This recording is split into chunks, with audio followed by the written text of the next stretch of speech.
सहन करने की शक्ति दे। ओम शांति शांति शांति।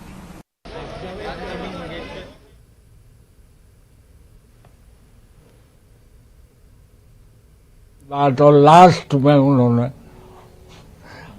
लास्ट का गाना उनसे करवाया। कितनी यादें हैं, कितना है।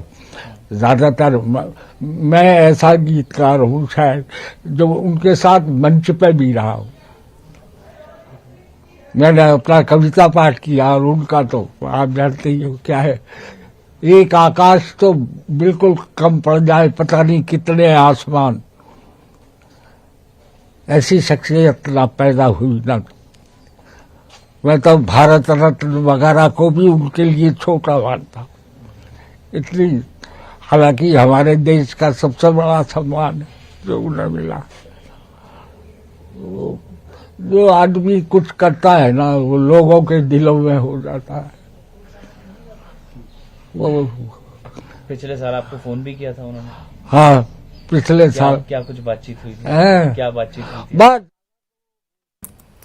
नाज़रीन, इस वक्त हमारे साथ असद रजा साहब जो कि राष्ट्रीय सहारा के साबिक एडिटर हैं, वो भी इस वक्त फोन लाइन पर मौजूद हैं। असद रजा साहब, लगातार हर तरफ से सुबह से जब से ये खबर आई है तो हर आंख जो है जहां पर भी जो मौजूद है वो नम है। अपने अपने तौर से वो लता दीदी को खराज अकीदत पेश कर रहे हैं। आपसे भी हम जानना चाहेंगे क्या कुछ यहाँ पर आपके तासुरात हमारे नाज़रीन तक जरा पहुँचाइए। लता मंगेशकर एक अजीम सिंगर थी, गुलकारा थी और उनकी आवाज हमेशा जिंदा रहेगी। तो इन्हें भारत रत्न भी इसीलिए दिया गया था कि वो हिंदुस्तान की कोयल की तरह उनकी आवाज थी।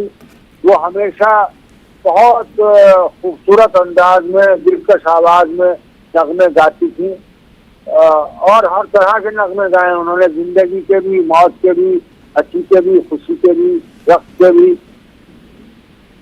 वो उनकी गैर फानी आवाज जो है वो हमेशा जिंदा रहेगी। मैंने लता जी पर जैसे ही मुझे ये उनका पता चला कि उनका इंतकाल हो गया है, मैं रोज पता लिखता हूँ कुछ अखबारात में। बिल्कुल। तो आज का पता मैंने लता मंगेशकर ही को खराज अकीदत पेश करने के लिए लिखा है। तो अब क्या है कि नगमगी का सुरूर जिसमें था,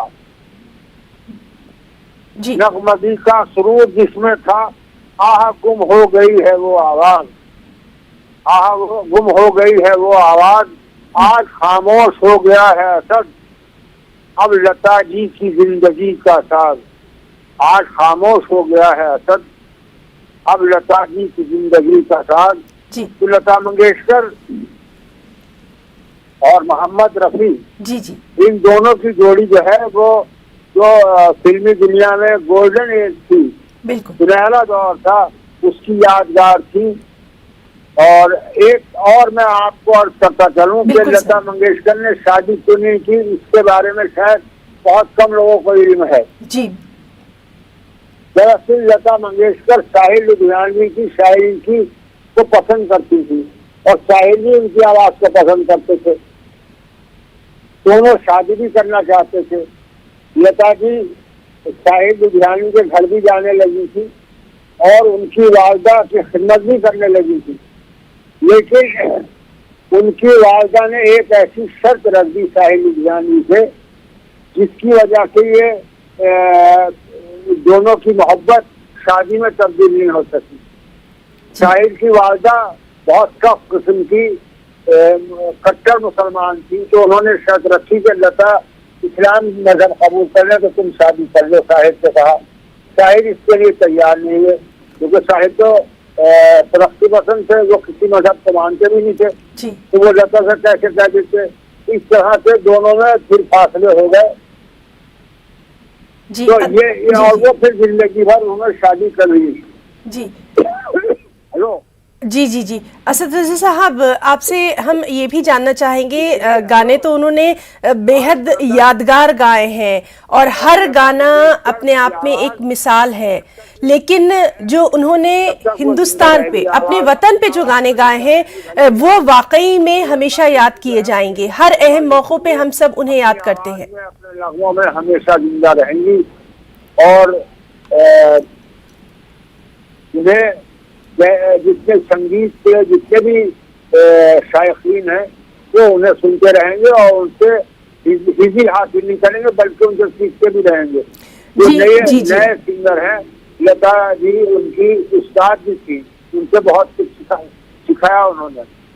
जी असद रज़ा साहब, बहुत बहुत शुक्रिया आपका अदा करना चाहेंगे हमसे बातचीत के लिए। तो नाज़रीन, हमारे साथ सीनियर सहाफ़ी असद रज़ा साहब भी मौजूद थे, जो कि लता मंगेशकर के बारे में अपने जो जज्बात थे, अपने ख्यालात थे, उनसे जुड़े कुछ वाक़यात वो यहाँ पर बयान कर रहे थे। इसी तरह से लगातार हम आपको दिखा रहे हैं और ये तमाम तर तस्वीर हम आपको दिखा रहे हैं अस्पताल के बाहर की भी और लता मंगेशकर के घर के बाहर की भी। और इस वक्त सीधे